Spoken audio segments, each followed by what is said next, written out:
guys, welcome back to SFeatleyTV. We're here for another episode. I think it's episode 34 now of the Hot Off the Press show. So yeah, this is running on real nicely, this program, and we are back with Talk Manu, my regular panelist, graphics designer, and troublemaker.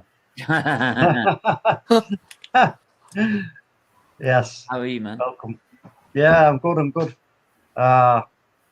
We're welcome on Monday to the stream, first time, I believe, from the Man United agenda. Very grateful to be here. Thank you, Stephen. Thank you, Talk MU. Love you guys. As you know, we've done things together before, but it's my first time on this show, so thank you so much. No, it's a pleasure having you on. Got Mike as usual back on again. How are you, mate? I just want to say Glazers out, but yeah, I'm very good, mate. You know, big game for United yesterday. It was a bad result, but yeah, I'm just glad to be on this show, so I don't have to talk about it. Well, we're gonna probably talk about it in some extent, but I'm glad we don't have to talk about that massively. But yeah, I'm doing well, mate. Yo, Mike, greetings. Give me a little spud wave. High five. I can't. I got my pajamas on, bro. I'll give you an ear one. Look, I'm giving you one. You can't see it, but I'm giving you one. It's all right. I feel it. Thank you. Got some nice fluffy pajamas on. So yeah, don't wanna... All right. Don't get too close. Big up. Happy to meet you, by the way, Mike. Happy to meet you. I'm going to read some of the first comments out. So, big up, everyone. Charlie Lewis, Scott Carson.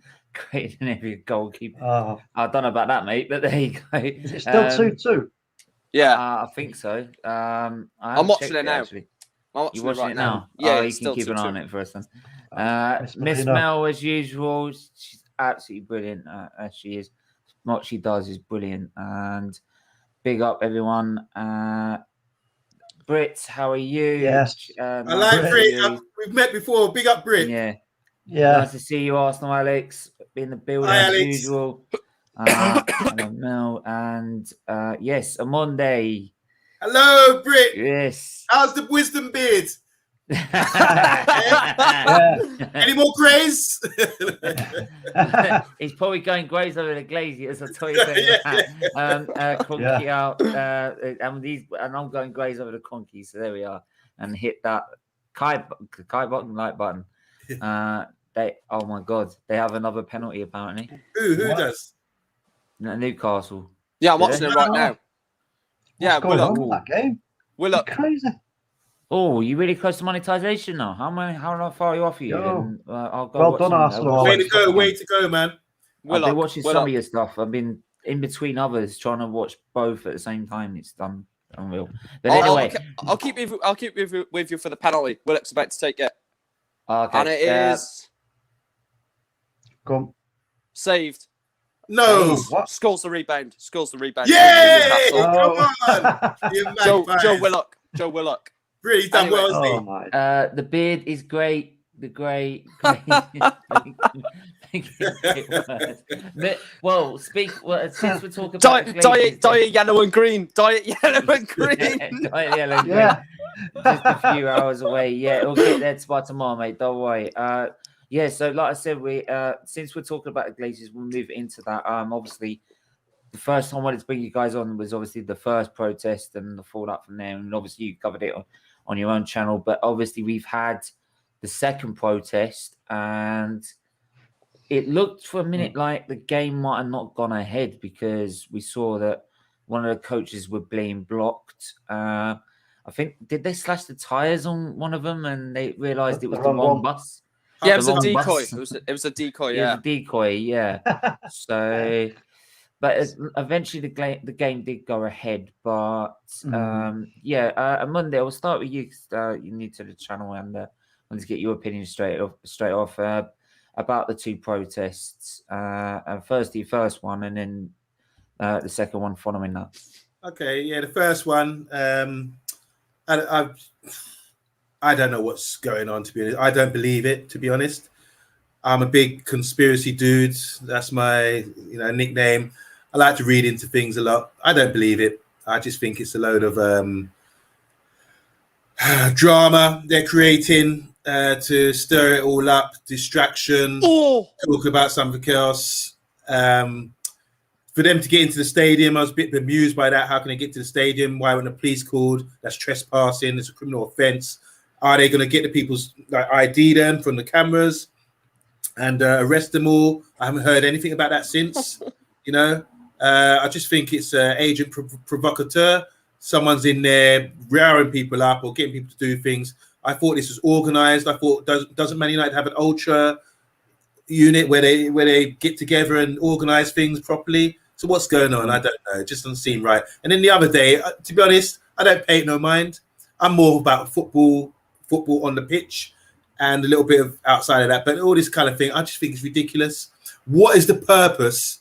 Who you're hurting? If you want to hit people where they hurt, sit down and get some wisdom. You're not hurting people like that. It doesn't make any sense to me. If you want to hurt people, gather around where there's more heads, more intelligent people, and get some wisdom about what's the best way to hit them hard and make an impact. Do you understand what I'm saying?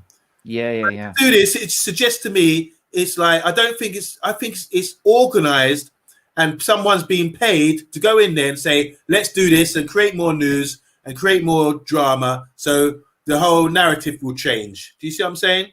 Yeah, with absolutely.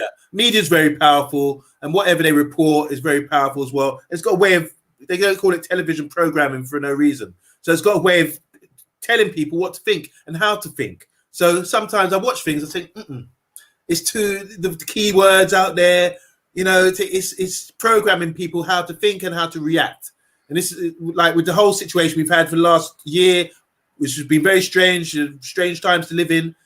They're telling people how to think, how to react to certain things, fear-based, everything else. So I don't trust it at all. And I could go deep, I could chat, make a whole show about this kind of thing, but I'll keep it as that because I just love this football. I love the sport on the field, all this other stuff. I just think you sometimes you fall into traps. So you have to be careful, but happy to talk about it. Yeah, absolutely. Talk, obviously, what's your standing on the situation? Obviously, I'm perfectly with every man. If I was perfectly well, and at the minute, I would not just go to the Conky out ones. I'd go to the FSG ones. I'd go to the Glazers out ones.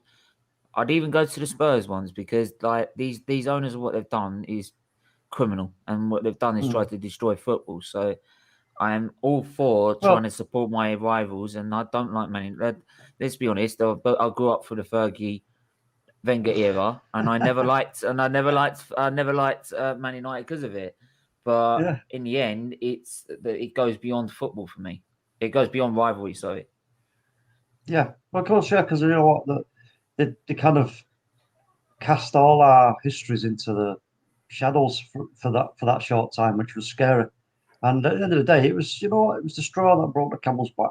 And we've been, as Man United fans, for a long time been saying, look, what have you bought this club for? If you don't want to buy this club to go out and be the greatest, then you're not here for the right reasons. Simple as that. And you know what? There was an opportunity which could not be missed. The only problem I have is obviously the any damage, any violence, any idiocy. Don't need it. Just don't need it at all. We don't need it. And again, you know what? How they got in there? There could have been some sort of conspiracy between somebody who's working there, stewards, whatever. I don't know, but something wasn't quite right with that. The second one, it was just another excuse to go out and go and sort of jumping up and down again. But we've already made our point in the first one, as far as I'm concerned. We made our point clear in the first one. Because what other fans did what we did? None.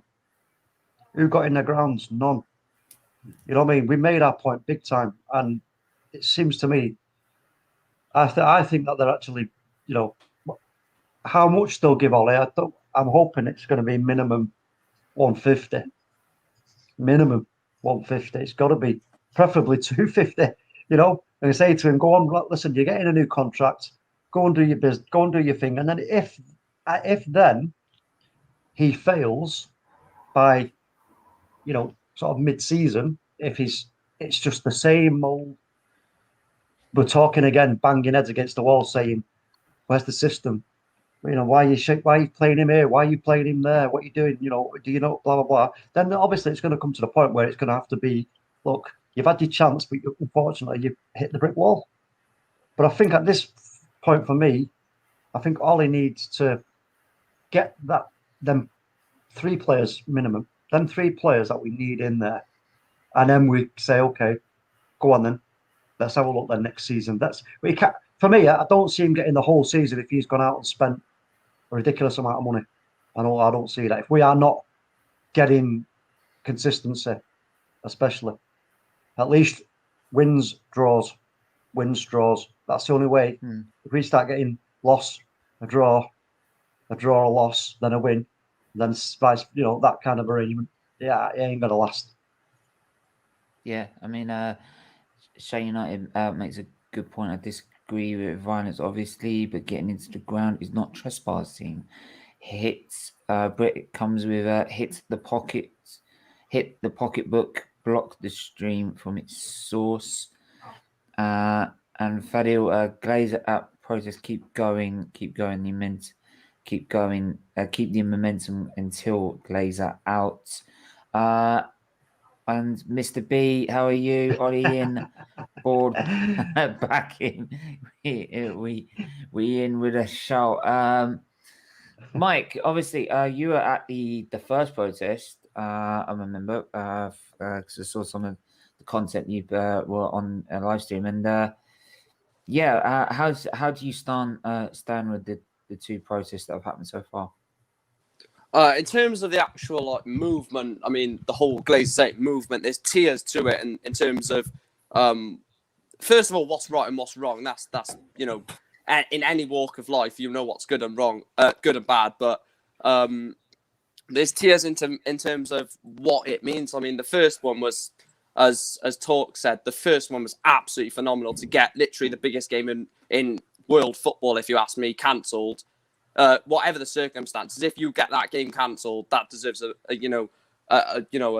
decent amount of sort of praise, because I know there's different aspects to what happened that day, but to get that game cancelled, it's got to be taken seriously. The fact that they want the owners out, not I want the owners out. Talk wants the owners out. Man United fans in this chat want the owners out, but there's also millions and millions of United fans that also want them out as well.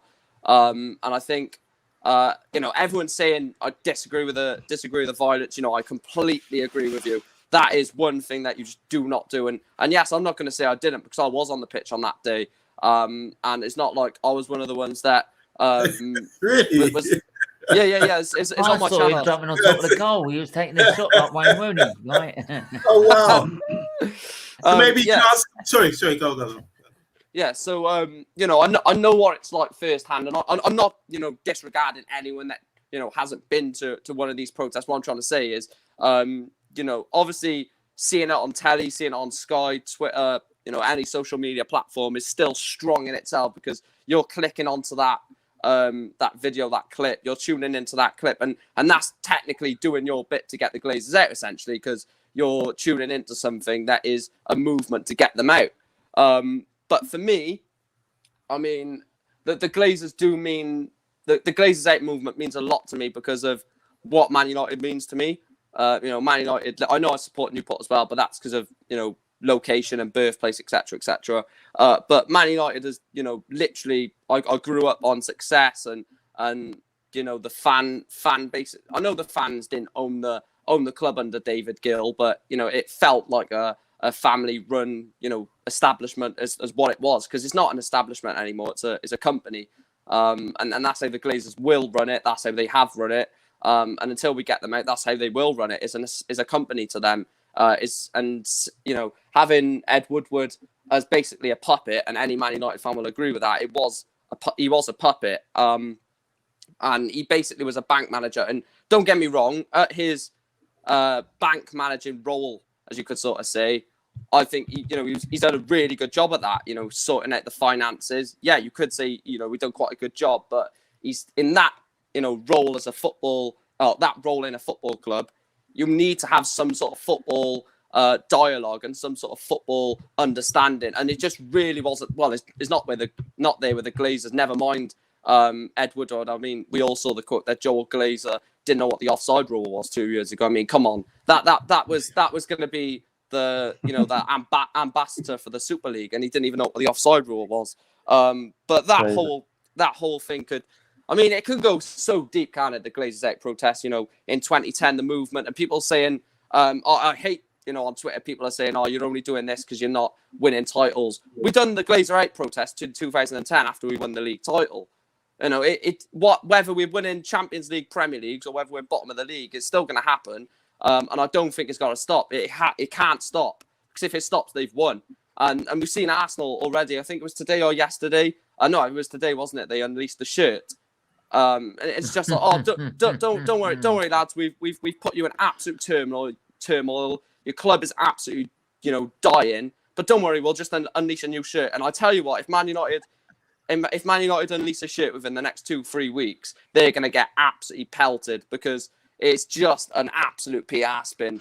And they think that it's just sprinkling magic dust over people's eyes. The fact that we'll put this new shirt out. We'll sign Sancho number 7 off the back. On the back is going to rocket off the shelves, and it will. Let's not lie, it will sell. And people will forget. And I firmly believe that if you buy a shirt for any of these big 6 clubs that if you support, if you buy any, well, Spurs ain't big, but if you buy any one of the shirts for those 6 teams, then you're either Glazer, Kroenke, FSG, Mansour, Abramovich, and Levy in.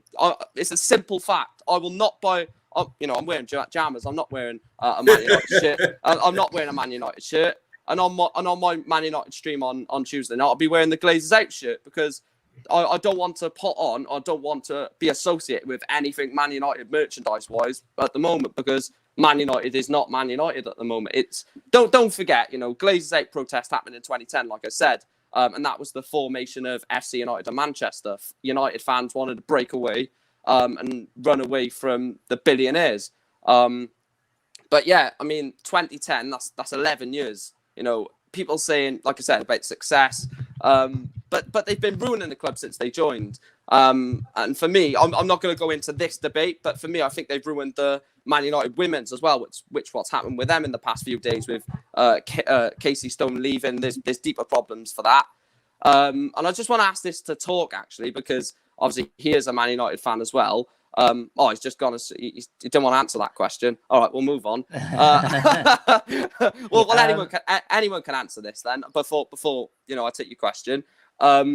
But yesterday, right, with the whole Man United Liverpool situation potentially getting the game cancelled, why are the Glazers so willingly putting money in to force this game to go ahead?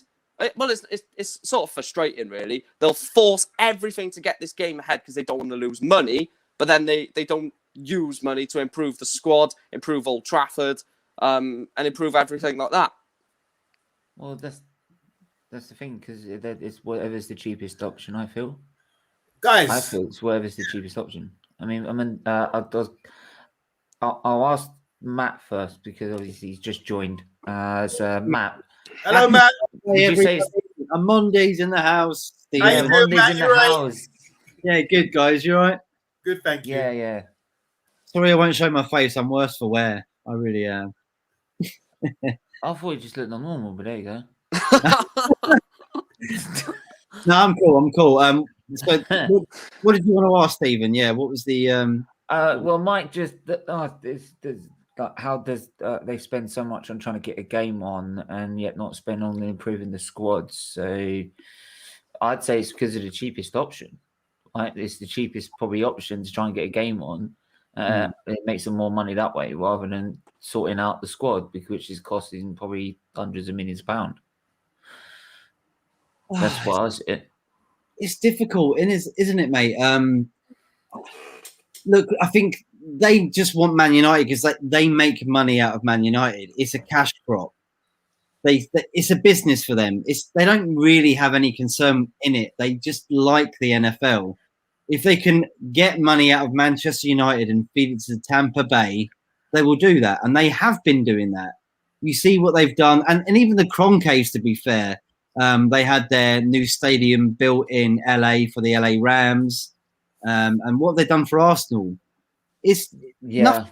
Like, I think they're still paying off the stadium right now. Like, it costs about, I think, 2 billion or something like that, and it feels the same thing. I think with the Glazers is the fact that they can make money off of Man United, pay it into their NFL franchises, which is what they've got. They got the Super Bowl last year with buying Brady, who was about $200 million, I think it was, to sign him and a few other players. I think Renee said that, and that's what it is, mate. It's a side piece. It doesn't mean anything to them what it does to us. It's football to them is nothing. Like, they see the MLS and they go, football's rubbish. Like soccer. Yeah, soccer in the United States of America. I'll just go through some of the comments first. I mean, I'm actually going to for the first time get someone else to do this actually. So yeah, Monday, do you want to read some of these comments out? Greetings, Rich Sport. Hi everyone. Say hi to Rich. Oh, you know, yeah, I know. I've been on seen his show the other day. Brilliant. 16 years, he says, talking about Glazers. Yeah. Britt says 10 years of leaking roof. Please, Mr. Landlord, sort it out. Rich Sport says again. I'll read this one. Big 5+ Spurs. Gotta love a bit of Spurs slander. This is Luca Life. Yes, Luca. How you doing, man? He says, hey. You say, hey back. Yeah. Hi, Rich. Hi, Rich. Hi, Luca. Yeah. Should be one of those DJs calling out in the DJ room. Yeah, like to the shout out. To my whole Rich Sport says in the back. Yeah. Rich Sport says Man United don't need to win things to still make laser money. That's the problem. Yeah, that's a good point. That's a good point. That's the harsh reality of it. We could finish 7th and 8th, and they could still bleed billions out of the club. The Relentless Sports Hub, greetings. He says, I'm American and football is dead out here, man. Yeah. Man. I mean, man. Soccer. By the way, everyone, as I mentioned before, you can quite easily donate via the Just Giving page link down below in the description, which is probably actually the best way to do it, to a charity. Or you can put in a super chat as one of your comments if you want to. It's totally up to you. And but yeah, those are the 2 options you can do now. So that and watch the ads as well, because I know the ads are a problem, but it does help the charity in the long run. It does help the charity if you do watch them. So just keep that in mind. Always skip. Yeah. Well, yeah.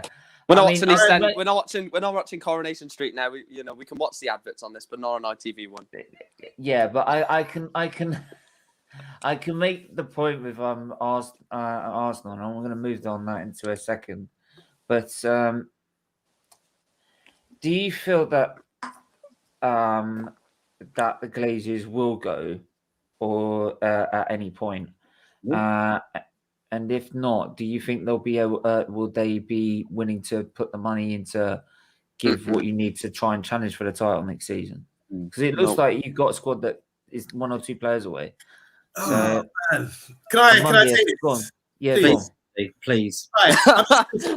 I'm listening. I'm listening to the comments, Empty Cars, and it's we always boast up about the Premier League is the most biggest league in the world. And to be honest, people come here for the money. So is it like you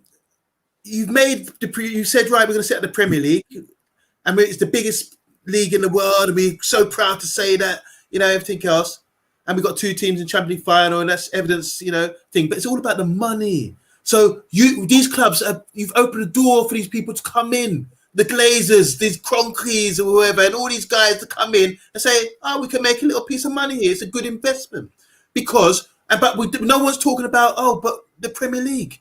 We've opened a door to this. It just doesn't make sense. So when I see all this passionate talk about it, I think, hold on a minute, guys. But what do you want? What do you want here? Let's go back. So what's the alternative? Do we go back to when TV it wasn't even televised? In the 60s, 70s, and 80s, we couldn't watch games. Just one game a week on Match of the Day.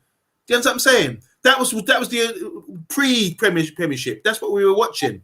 You know, or the big match, or one game, or one FA Cup game, or the FA Cup finals, the only live game of the year. Do you understand what I'm saying? Yeah. So our love of football has been enhanced by the Premier League, and then we're always boasting up about the Premier League. But with that comes this thing. These people they go into business to make money. Man United is a profit-making organisation. LTD. The police is LTD. The courts are LTD. Anything that makes profit. This is business. So why are we complaining? Are they making money for Man United? They wouldn't be there if it wasn't making a profit. They wouldn't be there. Exactly. So I don't know. I'm just not tribal about things like that. I just think business is root of all evil, and money and all this kind of thing. This is what you get. So don't be disgusted when we embrace the Premier League and everything, the finance, everything else, and then you see these guys come along and they're doing their thing, just making profit. It just doesn't make sense to me. And what's the alternative? You go back to Ken Bates and how he ran a club? You know? What is the alternative? Do we go back to gate receipts and just relying on gate receipts and just a little bit of merchandising? You know? The TV money, for one, that's important. Then you open up the Premier League, which is like a Super League back in 92. And then that brings money in through the TV deals and everything else. And then the money gets filtered up, the same terminology they were using. The money gets filtered up to the Premier League, like a pyramid. And they were talking about pyramid the other day when they talk about the Super League. Oh, it's a pyramid thing. So the money would be at the top in the Super Leagues and then we filtered down and everything else. So I don't know. I'm just confused about it. And the other thing, Shane, big up Shane United. You said about it's not trespassing. To me, it's a private... this is Old Trafford.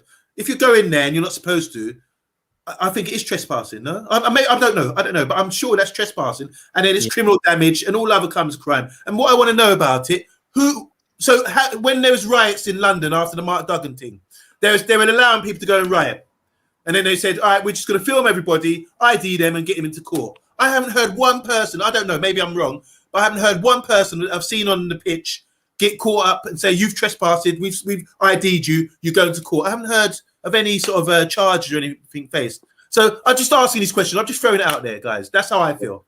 Well, I'm not on my way to court, so there's your answer there. But will you show me Yeah, well, don't say nothing. Yeah, you weren't there, mate. You weren't there, mate. Yeah. It wasn't me. You were standing in the car park waiting for me. I was outside the megastore trying to get next season shit early. Yeah, there is a problem. God. I think you might need to delete that video off your channel right now. I like what Amonde said, and I agree with what Amonde said exactly. But I do have to look back into the past of like how the stadium was built and the fact that we had to share with Man City during the World War and stuff like that, and it was down to like nothing as well, and it was the fans that built that back up. It was nothing to do with like anyone coming in and like taking charge of finance and stuff like that, and I do feel like if it wasn't for them sort of people, then there wouldn't be a Manchester United. So it is the fans that really do have the right at the end of the day. But I do agree with you, like you can't just trespass anywhere you want. Like you can't. Like I know the What's-It was like too strong. I know too weak, maybe too weak. The security guard as well. I do have to quickly drop this in because we're on the topic about trespassing. The steward at Old Trafford basically said, "I can't stop you," and that is no word of a lie. He literally said that this is a protest. I cannot stop you, and even the police, not the riot police that came in shortly after, but when everyone was led out of the ground, left out of the pitch. Sorry, I think there was only like around 2.5. What I'm on about, around 200 to 250 on the pitch, like coming in and out of the pitch during the whole time. And I think when everyone come off the pitch and went back in through the Munich tunnel, or from there, sorry, that's when basically the security said, this was planned. We basically knew there was a possibility this could happen. We're not going to, unless obviously there is acts of pure violence, which we're seeing later on in the scenes following that. Apart from that, the stewards basically said we can't stop anyone because this was planned. They probably knew it was going to get this bad. Obviously, they didn't, envisage what happened later on, quarter of an hour after that. But they said the pitch incident, they expected. And there was actually one steward that said, look, I'm a Man United season ticket holder. I know what you guys are thinking about the Glazers. I work for the Glazers. And someone said, well, if you're working for the Glazers, why don't you sack your job off? I know you've got to put money on, got to put food on the table. But if you're Glazers out, then you can't be working for them because they're giving you money essentially. But I mean, that's a whole different story. But I just wanted to drop the fact about the trespassing. To be fair, though, in this common pandemic, it's probably difficult to really do that, and it's difficult to get jobs at the minute with the common pandemic. Exactly. Yeah. Doesn't that mean they got you by the nuts then? Do you know what I mean? Like, it's like, oh, you can't get a job, come work for me. Like, I know I'm screwing your club over, but like, Exactly.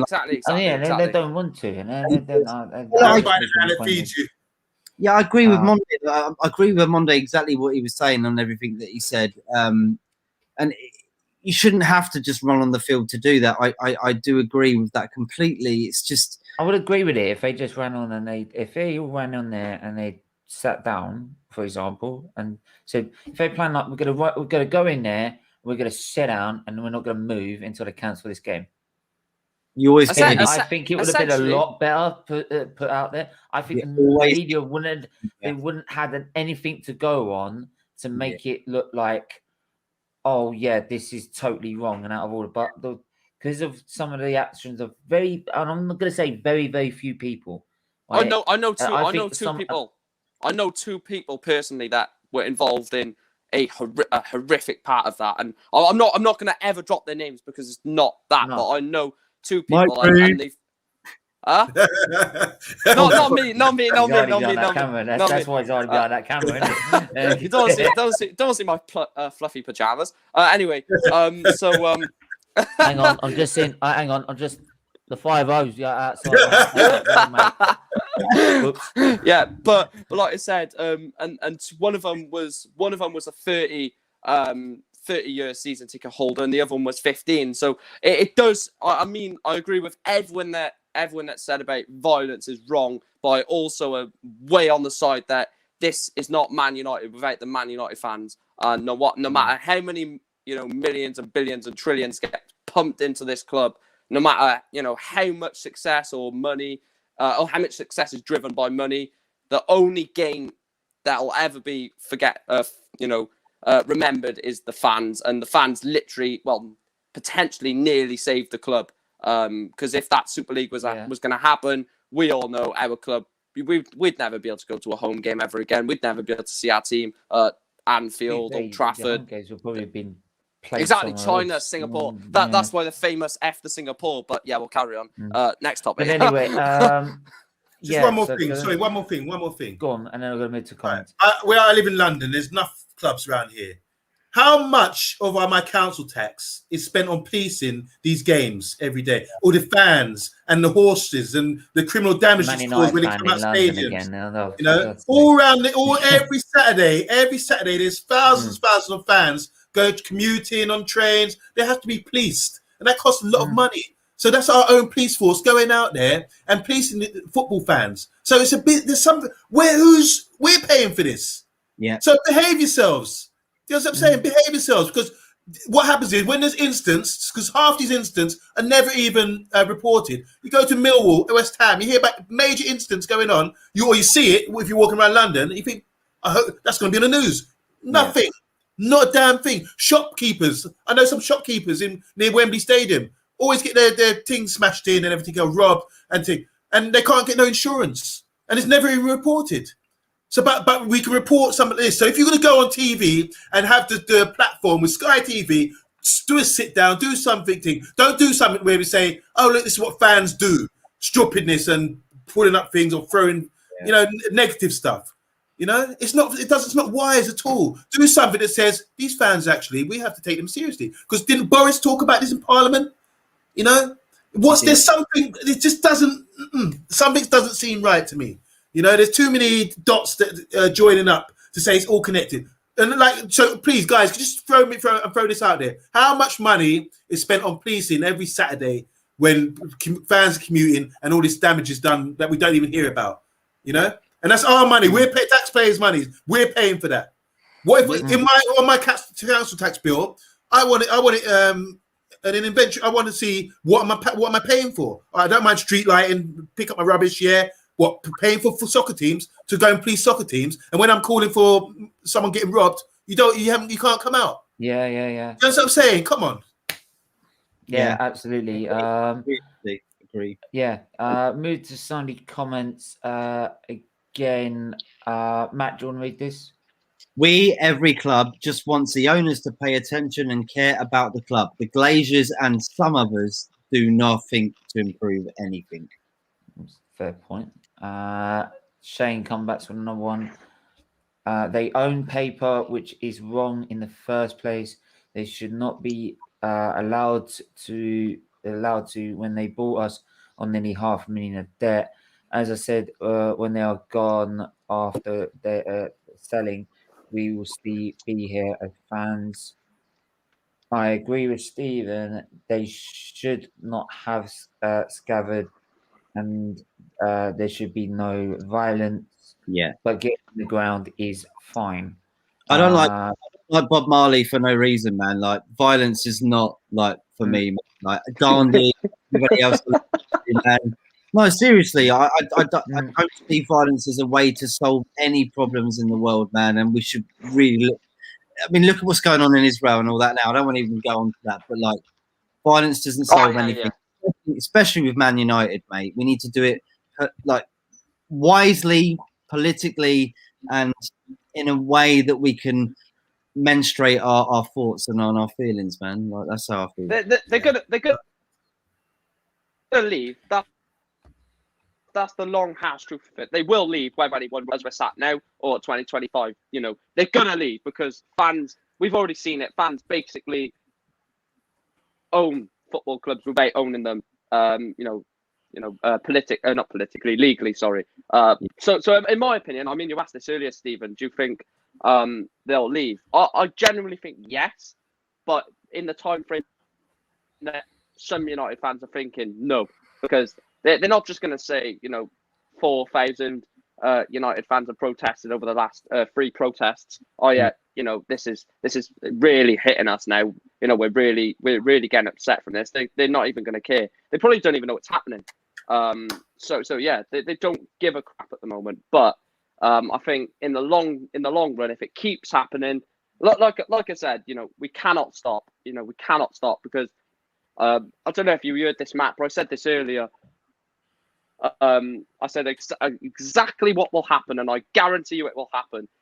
Come early June, the Euros are starting. Everyone's loving football. Man United will unleash the new Man United kit with Jadon Sancho in it. Number 7 flies off the shelf.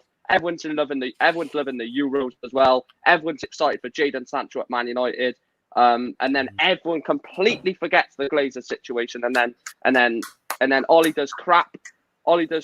Come November, December, because he's just got one. He's just got one signing, and he hasn't got a CDM and a centre back, and then he gets sacked, and then again it's back on the Glazers. But we've wasted 3-4 months because we've got Sancho is the big solution. I don't want Sancho. Well, I'll be genuine, Zero. I do not want him. Well said, Mike. That's a great point, and it moves me on. You mentioned about like how they release a new kit, and obviously, guess what Arsenal are doing right now? They are releasing their own kit. They're releasing a new away kit. We're bringing the iconic cannon back. Woohoo! Hello, Cannon. Bringing the iconic Newton Heath. Oh, Eat your heart out. Newton Heath. Eat your heart out. Yeah, Britt, how are you, mate? I am well, man. Very well. Are you going to survive this time, the amount of times I'm about to rip into Arsenal tonight? he was nearly in tears the last time I did it. Oh, man. Bro. yeah, man. He couldn't I believe feel so bad, dude. I was like, oh, I know. I was like, poor guy. Man. Well, we are going to move into Arsenal, actually, because I'm just going to quickly show you Arsenal direct. Because guess what this club are up to right now? right? Our season's totally dead. But don't worry, people. We're going to give you 200 million for a manager who can't tell what's good from bad, and we are going to bring out a new kit for you to buy because we're the cronkies and we're the ones to take you forward, right? Actually, we're the ones to take more money out your pocket. Here, Stephen, isn't Aubameyang pointing at the exit door, or is that just me? I hope so. Yeah, this basically, I'm sorry, if you end up buying this kit, do you then back the cronkies? Because that's what you're telling me. Yes. Right? If you're anyone and you're moaning about the owners, you're moaning about the manager, right? And don't forget the owners put the manager in charge. If you then buy this kit, you have no right to moan at the owners or the manager. Simple as that. Because what you're doing is feeding the problem, right? I like the look of that shirt, and actually I'm going to wear that shirt because I like the look of it. I'll have a medium, please. A medium. I'll buy it on Sports Direct and get it off. But I ain't mine. I mean, even though it looks like something I've probably urinated on it. I mean, that looks like a lovely egg custard. I don't know if you love like this. It's just that I've dipped the shirt in custard, right? and then put a banana split on the top of it. I mean, that is like Arsenal, but that is like Arsenal season, completely slipping it up like on a banana. That's how we slip down the table. Carry on, mate. Carry on bantering Arsenal. I'm loving it. Carry on. I ain't finished. Oh yeah, no, he ain't started yet, man. It's like Harry.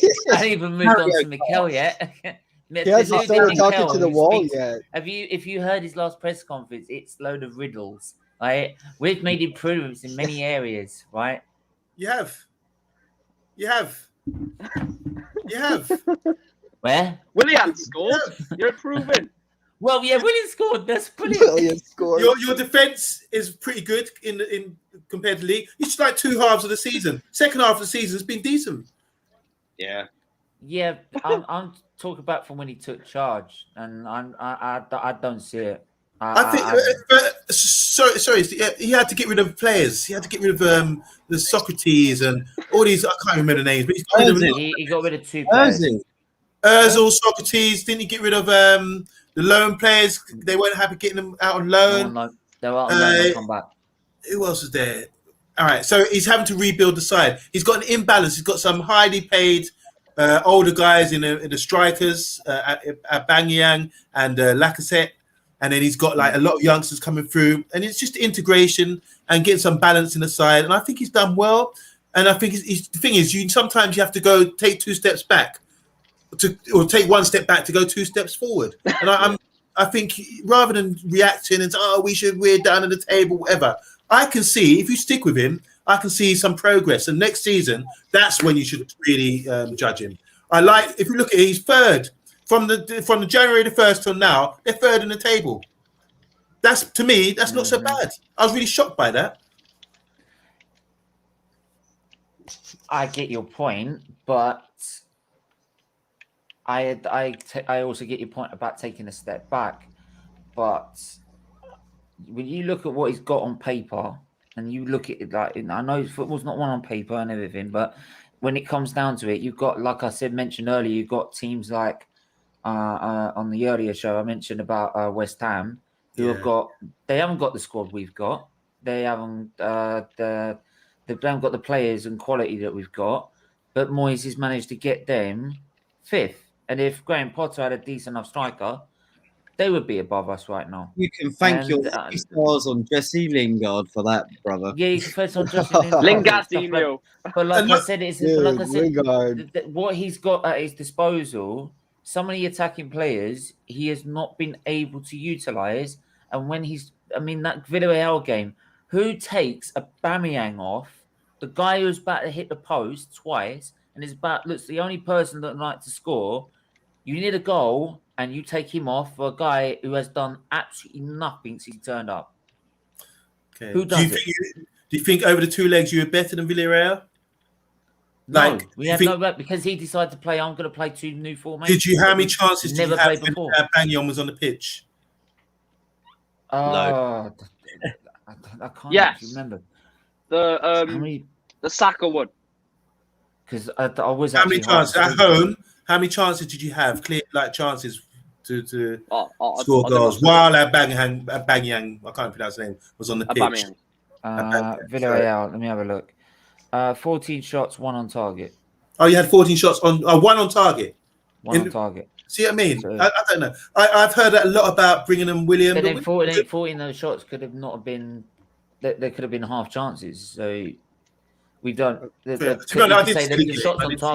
shots on target could be very. You can say they're like Stats are so deceiving, though. Yeah. So that could be Yeah, very all right, deceiving. Tess, watch the game. Yeah. I didn't watch it, but Yeah, I mean, I was not celebrating. well, so I woke up really late to the games. They were so boring. I saw the part where he's hit the post and yeah. then he takes a Aubameyang off, and I'm like, okay, so there's no point But, in me staying up now. so hold on. So what part do we now blame the players? I mean, when do we start blaming the players? Like Tottenham, they lost to Dynamo Zagreb or whatever, and they're blaming Mourinho. And I'm thinking, all right, but when do you actually say these are players on the pitch? Some of us play football. When I'm playing, I'm like, nah, man, this is me, bruv. What was it? You know, it's not about blaming the players.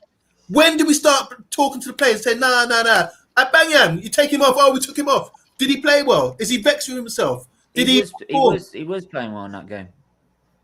I saw He was our only attacking threat in that game. So but my question is, when do the players start taking responsibility for some of this? Because it always seems like the manager, he took this guy out. That's the wrong decision. That's why we lost. It's cheaper to replace the manager than to replace half a squad, though. And unfortunately, the first way you try to solve an issue is you got to sack the manager. Look, 18 months. What player comes to a club and they're given 18 months to prove themselves to fit into the squad? None. But the manager, it's like, hey, 18 months, here you go. It reminds me like the Tuchel thing. You know, they get a new manager in, they get the Champions League final, the FA Cup final, and you're like, what changed it really? He hasn't brought any new players in. Like, how has he changed it? It can't be him. Here's the thing. Chelsea had they failed under Lampard. They got Tuchel in. Now, compared to Arsenal, they didn't even get anything in this January. We got Odegaard in January, right, for an attacking midfielder. They didn't get anyone. Yet they've done the good business in the summer, though. To be fair, He's managed to use what he's got to get to a Champions League final and an FA Cup final, while Arteta has been struggling. And whenever yes, the players are a problem. I am not denying that. The players are a problem, and they do have their own part to blame on this. Hi, Luca. Right? Hi, Luca. Lucas. Steven. Hello, how are you? But yeah, we're all good. But like I was saying is that when you are chopping and changing the formation every time, when you're chopping and changing the lineup every time, how can you expect the players to then be able to gel together and be able to work as a unit and or want to play for them if they are chopping and changing? Every time Pepe's played a few games and he starts playing well, drops him. Every time someone else starts playing well, drop him. And then you're wondering why these players, well, if I'm playing well, I get dropped. So that's been the upward trend. Every time someone's played well, then they disappear. But Suarez has played really well. He bought him, and now he's our fourth choice right back. I think these are professional players. They play every day. They train every day. They have to take more responsibility. So we see a lot of management team like what happened with West Brom. They got rid of the manager, thinking bring in a new manager, and the players will be up for it again. It gives them a lift. Look what happened when Jose left and Oli came in. We went on a 12-game winning streak. All right. So is it the manager or is it the players like, oh God, I better step up? So I think the players need to take a lot more responsibility in this day and age because there's a lot of stuff. Look at Pierre-Emerick in Aubameyang. He apparently got a contract, a lovely new contract, and then his form apparently started to dip. you see what I'm saying? I've already, I'm I'm not saying? happy with him. Players, I'm not happy with players him. need to take a lot more responsibility out here, because it's like if we went back to amateur and then you have to play for you, like I always talk about Celtic '67. You wouldn't have to rear them up or rile them up. They wanted to play for the club. You see what I'm saying? Now we've got an influx of different players, Brazilians, Portuguese, all at one club. And there's no real desire. The real desire is like a new manager. Oh, God, my contract, my wife's telling me I better fix up, or we better fix up because this guy's going to kick me out, you know, all this kind of thing. So I'm not happy about management always getting it. We need to daily take more responsibility. Yeah. In the end, though, there's no evidence to sit there and tell me that if I could look at managers, say we had a manager that had previous experience for about 4 or 5 seasons, I could go there and say, oh yeah, but he was struggling at this club, but he managed to pick it up. So I can believe that if we just get through this period, he'll be able to kick on. There's no evidence that Arteta could recover from this situation. And when I look, every time I look at him on the touchline, every time I look at him when he makes a change or he makes a lineup, it looks like he's struggling. It really makes it look like Emery's he's not just struggling with the players. He's more just struggling with like himself and how to win a game. And I mean that semi-final was so passive, and the pressure's too much for him. It happened to Klopp in the semi-final in Europa. Didn't he lose all the finals of Europa? It happened to us, Man United, in semi-finals. I mean, it's all a learning process. I think he needs to. Maybe I'm not saying he's learning on the job, but I think if you talk to him, he's a football man. He's a great player. He's played for PSV, Rangers, Arsenal, Everton, played some top clubs. So I can't doubt. If I spoke to him, I'd be in awe. Like, oh, right, tell me about this, tell me about that. He knows his stuff. You know, the only thing is, it's like, how do you manage 11 brats? That's the issue here. And keeping them all sweet and on side with each other, you know? So mixing formations, everything else should be like clockwork. It's like my Sunday side. If we went to a 3-5-2 or something stupid like that, some of these guys aren't groomed on that. They only know 4-4-2 or 4, and then suddenly it's like it's 4-3-3. Let's play 4-3-3. You guys don't know how to play 4-3-3, you know? But these are professional players. Do you look at all the briefings they go to, where it's like they have? Trust me, I'm not going to think, but I played at a decent level, and I had to wing it a lot of the time. But where I have to be and knowledge about, oh yeah, I know that, oh yeah, and then I have to really do my study and get to know a lot of these players. They have to study where do I have to be, where do I have to be positioned on the platform, where you think to really understand the game. So they do that 24/7. You know, not part time, 24/7. So take responsibility for your own team. You know, look like yesterday. Sorry. Bruno yesterday was orchestrating the defense. Yeah. He was saying to them, guys, you can see him saying, do this. You know, because he knows. And McFred. Yeah, there you go. Yeah, You're McFred. I understand that. What do you mean? Well, don't get me started. Sorry, Stephen. All I'm saying is, I like Arteta. Can I just say, I've always seen there's a lot of people that like Arteta, right? And don't get me wrong, I was Arteta in to start with, but Emery's I on feel the job with Villarreal. I just feel at the minute is that he could be great manager. He could go on in time. He could become a great manager. These time. Right? I just feel the job at the minute with Arsenal is too much for him. But dude, it's just too much. Look at the mess with. Take Arteta out the picture. Take the players out the picture. Look at the mess that Arsenal are in. Right? They've got an owner that doesn't care. It's got no investment. It's out of European football. No one's going to come to the club. You got a fantastic youth setup. The academy's been brilliant for years. Thank you, Arsene Wenger. The academy's been supplying like conveyor belt of talent. It's the youth academy. Who scored against Man City today? It's the youth academy that's bailed him out this season. Saka. One of the best run clubs in the last 40, 50 years is Arsenal. Always been Arsenal. Even back to George Graham days, everything else. They were best run club in London and in probably the whole of Britain. You look at It's not- Emery though, yeah. it's not Like run like that, no. Emery's gone No. to Villarreal and he's got them into their first ever European final, right? And he's got no backing, no money, nothing like that. He's in the La Liga as well, which is a hard league to compete. So I have to big it up to him, to be fair, because you would have thought he'd have dropped off right now. You look at Pellegrini, I think he's at Real Betis. You know, like who are they? Like no offense, but he's done all right, mate. You know what I mean? I think maybe more time for him and more backing, I think, is what's needed for these managers. You know what I mean? Yeah, Definitely. because it's like you trigger something. It's like Wenger out, and it starts momentum, and people are like, yeah, Wenger out, and you ask people why, what's the issue here? And it's just like you know, you have to really sit down and think, well, actually, are we better off? Do you think you're better off without Wenger?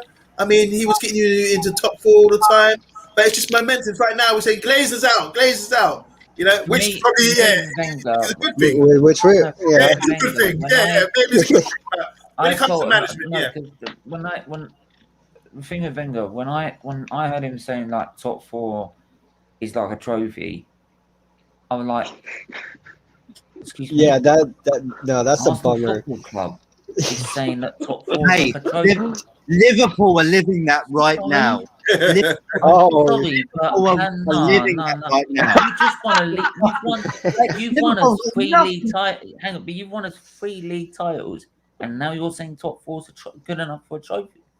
Yeah, but look at Klopp. No, It's a hard league to win. no. Klopp, look at Klopp's face yesterday when he beat Man United. He was jumping with joy. He was like, yes, we're going to get the Champions League. This is like feeling like a trophy. Like, and he just won the Premier League last week. By Man, Right? Anyway, Yeah, he's like, I get my money. sorry, can I ask? I have to get Luca That in too. because he is an Arsenal fan as well. Luca, what's your take on it? What we're talking about. Arsenal and the mess room. I love that. We went well off topic a little bit. Talking about the weather. Yeah. The weather. But it was a bit. Is it raining? It was a bit mixed, wasn't it? Sorry. No, I And thought apparently, there's a Arsenal. massive cloud over Arsenal. Yeah, there is. There is actually. But no.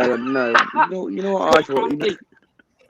You know what I think about Arsenal this season. Well, generally this season, like whoever said, I don't know who said it in the chat about Unai Emery. I think it was Football United TV said it, but Unai Emery's done very, very well at Villarreal because literally, like, as I keep saying in my streams all the time, he took Arsenal 5th place, right, 1 point off top 4, 2 points off 3rd. He got Arsenal to a Europa League final. Unfortunately, lost that, but still. Unai Emery. Oh, don't back Arteta, please. For God's sake, he's trash. No, I'm not going to back Arteta. that's for me. Oh God! I'm sorry. Oh, I'm dear. guessing that's my question then. Here it comes. Here it comes. Ollie's at the wheel. If you can't, I'm sorry. If you don't laugh, you'll fucking cry. It's what Arsenal is. He just mentioned the word Arsenal. Just Oh, I going, love you, Steven. Yeah. Cry, yeah. If you don't laugh, you cry. And if you I'm cry, guessing- you cry, mate, you little bastard. I'm guessing. Sorry, Steven Luke. did say it. Sorry. That's okay. What did you Well, say? Steven- What did I say? Stephen, you did say you were Arteta after the FA Cup final and Granit Xhaka No, was world class. that was after the FA Cup. He won a final. trophy. He won a trophy. Whoa. Cut. You did cut. say That was Granit after Xhaka the is FA world Cup class. No, I'm What? joking. But Granit Xhaka is world class. final. Did you say that? Remember? You know who No, said it that? come out of my You mouth. know- Never mind. No. But no, anyway. No, Unai Emery took us into 5th place. Right, you got to remember that. Unai Emery took us into 5th place. 1 point off the top 4, 2 points off 3rd, right? He got to the Europa League final with Villarreal. He pretty much knows, right? Arsenal signing Emery and a bad manager. And what Football United TV said was right. Real Betis, who are they? Who are they? Literally, Real Betis, 6th place or 5th or something like that they're in. And Pellegrini's done very, very, very well. He even done well. He even won the Premier League with Manchester City. Still beat Arsenal. So, yeah, Mike, they did. But with Arsenal this season, it's not been good enough. It's not been a good enough season. And literally finishing outside of European football, this isn't the Arsenal we know, yeah? Because at the start of the season, when we brought the likes of Thomas Partey and all them not in, Willian and all that, look, I didn't expect Willian to be as crap as this, but I thought maybe offer a little bit more better. Okay, I thought he would have that little experience what he had at Chelsea, but Arsenal this season, it's just been rubbish, absolutely rubbish. Like, this goes to show that we are training to a mid-table club. And Stephen did say in one of his streams this morning, a big team's never too good to go down. Like, literally, Leeds have been relegated, Forest have been relegated, Aston Villa have been relegated. Arsenal have never been relegated. No, they haven't, but you never know. We could literally be relegated in the future. You don't know that. It's probably unlikely, but you never know. So, with this ownership in charge, yeah, I know, but with this ownership in charge. But they've always been, they've not always been in the top division.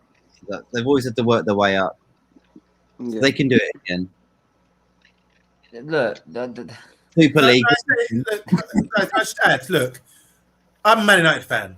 We got Man City, undeserving, just because they got money piled in. It's taken them 10 years, and now they're dominating. Fair play, but is it authentic? Is it the way? Look, I like clubs like run at Arsenal and Tottenham and the old school. They're not a well-run club anymore, though. Yeah, I know, but you still got that foundation of bringing youngsters through. You can name 5, 6. You can play a team with 5, 6 youngsters, academy players in your squad. Man City, leave Man City, they're getting there, but Chelsea, as well. But all these other big clubs with money piled in. Chelsea have got any youngsters? They have. They got 5 or 6. You know, James had to because of the transfer ban. The right back, Tammy Abraham. You know what happens with Chelsea? What happens with Chelsea though is that with the way they've got lucky with the transfer ban that's worked out for them. Usually, what they've done is they've sold their youngsters really, really high. Yeah. And bought really high. So that's how they've been able to work their Yeah, but that's how you invest. That's how you invest. No. When they've sold, they've not actually spent in net spend has not actually been that much because they've sold their youngsters high and they've been able to use that money. Yeah, the youngsters get a lot of money. So it wasn't they've been hoarding all the best youngsters in Europe for years and then sending them out on loan and seeing if they're any good. And 1 or 2 might come through, but it's very rare. And then they end up playing somewhere else, or they end up going downhill and not meeting their potential. Right, so they want to sell them so they can buy the big name. Yeah. I was going to say about who was it? Hudson Odoi for Chelsea was meant to be going to Bayern Munich. Was it last season or the season before? And it was like about 60 million. He hadn't even played a game. Yeah. Not really. And they were like, really? You want to pay that much for him? Nah, we're keeping him. He's going to be all right. And then probably now he's probably gone a little bit lower, isn't he? He's probably about 50 million now, would you say? We don't know what the transfer market is these days. I mean, I've seen him play right wing back. I mean, how is that for him? Yeah, exactly. In the new system, in the new boss. But it's like with Arsenal now is that you look at Arsenal and the way that the reason we're in this mess is that when Liverpool have been in this mess before and they had assets like Coutinho, 30 years to sell, right? Yeah, 30 years, but they had assets when Klopp came in. They had assets to sell and reinvest in the clubs. They didn't have to spend that much.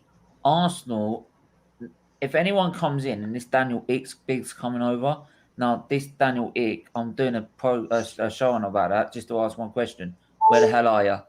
Right? You said you were going to make a bid after we went and knocked out of European football. Well, we've been out of Europe for football for a week, and you ain't made a bid. So where are you? Or are you just doing this for a publicity stunt? Well, look, if he was told- he joins Arsenal, I'm joining Not twice. accepted. It's a very coincidence that his Spotify shares have gone through the roof If he- ever since he's ever started talking about this. If But he joins, if he joins know. Arsenal, I'm joining Tidal. I understand, right? Okay, I'll hold you to that. But it's just, it's like with the way we run, that unlike Liverpool, where they've been able to sell their assets, we let our assets run the contracts down until we had to let them go. Sanchez, we did a swap deal for Mkhitaryan, right? We'll forget about that one. Yeah. Ozil, yeah. God. At least You're he's not taking the a best Mickey, out, aren't you? Sounds Ozil, like it. Ozil, we had to tear up the contract. Ramsey let go for a free. Yeah. He's So won many of these players, so many of these players are either now on. Aubameyang is gonna be, by the way he went off on that Chelsea game. I'm seeing that as another Ozil situation where it's going to end up. No one's going to buy him because the wages are too high. We're going to have to run the contract down because he won't want to leave because the contract's too high, and he won't take a low offer anywhere else, and it will just run and run and run. It will cause absolute problems like it did with the last one, right? Mustafi, we had to let go as well because he's not good enough. And none of the players that we sell make anything. So if anyone's going to come in, they know they've got to spend 200 million and just probably accept that's going to end up gone and they're never going to see it again. Yeah, but who would you bring in with 200 million? Like, you've got to spend it wisely. You've got to invest. Yeah, properly. That's the problem. That's No one will understand go that. to Arsenal anyway, will they? We're not going to buy it. We're not going No, to of buy course not. you like. I mean about the attraction of Arsenal at the moment from Yeah, play- some people had this weird dream about Grealish, but unfortunately, right, Go and talk to a girl about that. He was even if we're in Europa, no, even if we were in Europa League final, we weren't going to get him. So, I would say Basuma, Lanty, but then again, Max like Allen. I said, give Brighton a good striker, and I think they'll be above Arsenal next season. That's how I feel with it. Max Allen's is a great shout. I watch Norwich football. I live in Norfolk Suffolk border, so. Buddy, do you want to win a league, or what do you want to do with Arsenal? This is not going to get you anywhere. But but Matt, who's gonna? Lamperty's quality, mate. He's like who's going to be? Who's going to be Premier League winning material that's going to come to Arsenal? That's what I'm saying. No Like, European what's the football. problem with Arsenal attracting players these days? They used to be able to do it. You got Dennis Bergkamp. You got but we've got no. But we haven't got any pulling power. We've got no European football. Where is that gone? Where is that link gone? Why is that?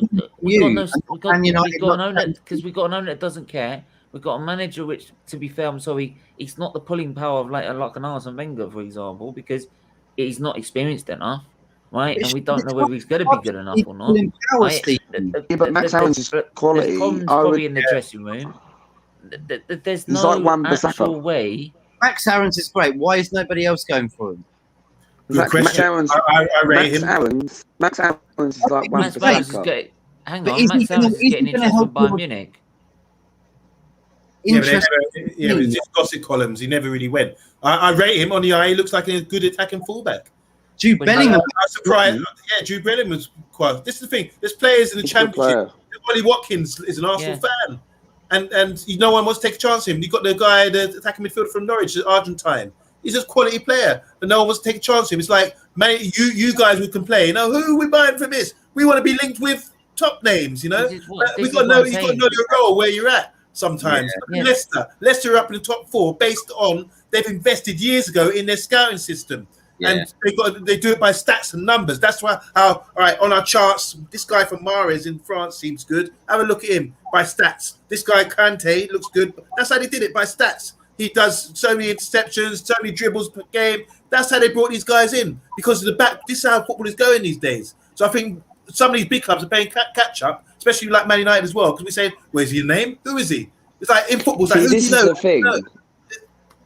Sorry, go on. Sorry to cut your toe, but you made a really, really good point, mate. See, this is the thing, right? This is why we don't invest, right? And this is the problem with our board. And I've said this on my stream before to myself. You've seen clubs like Aston Villa, Leicester, Wolves. All these clubs come from the Championship. They've invested from the Champion. You look at Aston Villa, for example, Matty Cash from Nottingham Yeah. Forest. Yeah. You've seen literally who else is there? Wolves as well come from the Championship as well. Look at their players. Look how they build. You look at Leeds as well. Look at Leeds as well. This is the problem with Leeds as Arsenal well. Football Club. This is the problem with Arsenal Football Club, yeah. And this goes and shows an example in this something. You go and get Max Aarons from Norwich. You go and get a Bazuma from Brighton. You go and get a Tariq Lamptey, for example. You go and get someone like that, like a Ivan Toney from Brentford. This goes to show that the Championship is what you call invest. Aston Villa went to go and get Jack Grealish. He played in the Championship. Yeah, made his debut in the FA Cup final in 2015. So it goes to show you, this is the problem with Arsenal Football Club, right? If we're going to go for players like Sandra Burge from Sheffield United, whatever his name is, it goes to show that's a Granit Xhaka 2.0, mate.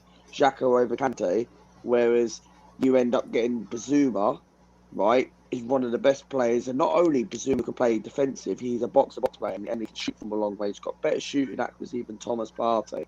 So I would recommend this Arsenal need to go and invest in somewhere like the Championship. You look at clubs like Leicester, Villa, Wolves, clubs like that. And Brighton. Brighton as well. See, this is why these clubs are doing better than us. Brilliant. That's the guy. Says, that's the Alexander Argentine says, guy from Norwich. See, that's the problem with Arsenal. That's the problem. If you're not going to go out and because you think you're Arsenal and you're worried the fans are going to cuss you for buying someone that's unknown. You know, you don't be linked with him. No, we would need to go in the market and compete with Man City and players that they're competing for. You can't. No, do you know what? No. This is the problem. Then the problem is as well, right? And I've said it many times is that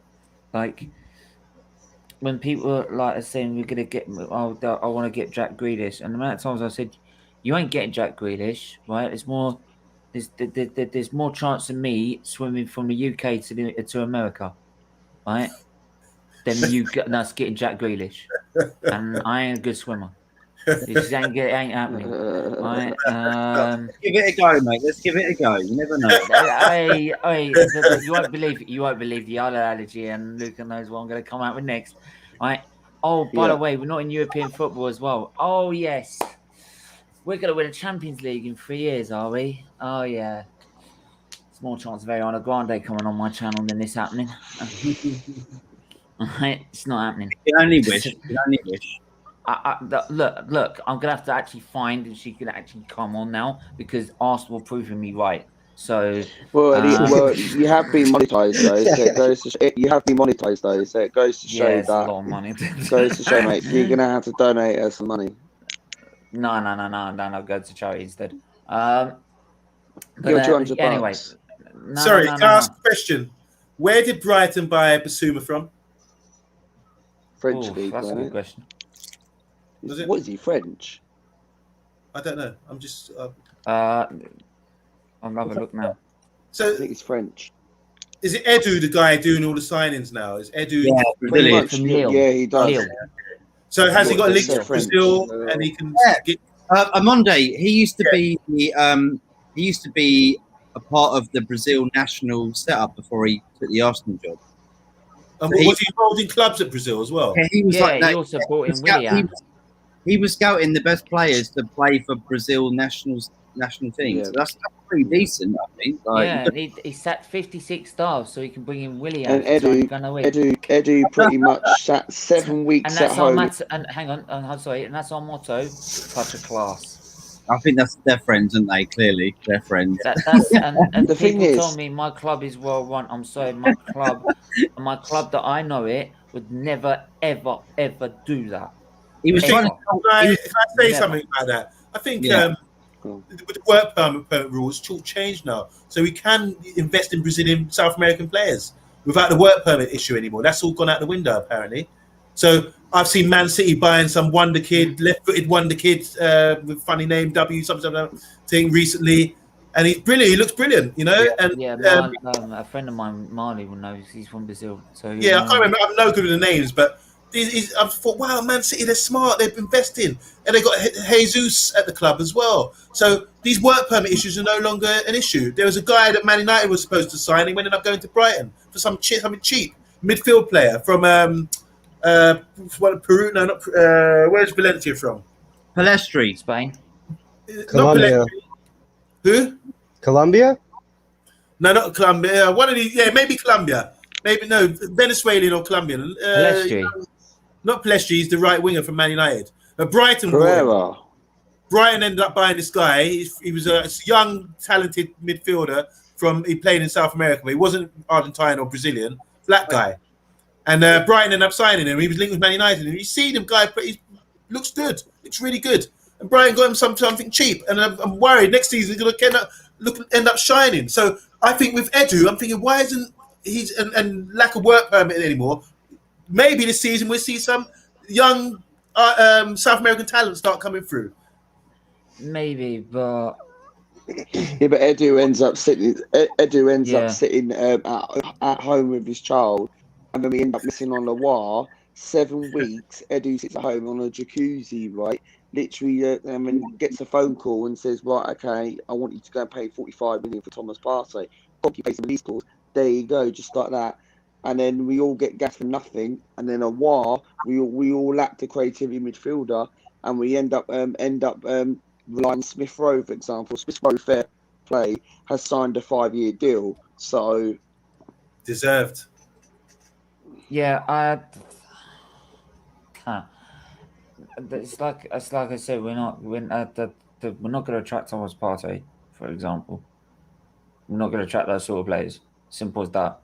So we need to start thinking, like I said about Basuma, Lamptey. That's if they want to move from Brighton, because to be honest, the way the state of our club is in and the state of Brighton is in, is like I said. Yeah, but the thing is, Arsenal are better than Brighton. Brighton ain't going nowhere. No, Luke, you've got to look at it. You've got Brendan Rodgers to be your manager.